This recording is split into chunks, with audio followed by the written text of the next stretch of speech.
Good afternoon folks, 21st Century Caveman here. Hope everybody's well, hope everybody's happy, and welcome to another video.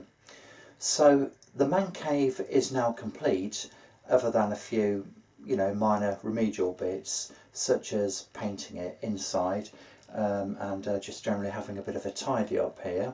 So the man cave is currently being used as a stock room because I've emptied out the third bedroom, put all the crap from there into here, and I'm in the process of just trying to sort of organise things and tidy things up. But that's an aside really.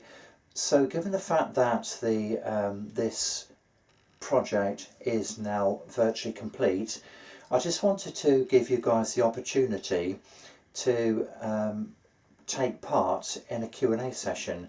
Now during the course of the build I've had lots of questions from viewers about different aspects of the build, and rather than answer them on an ad hoc basis, I thought I would do it in a single video, so it's a single resource which everybody can access, and hopefully it'll answer all of their queries should they have any.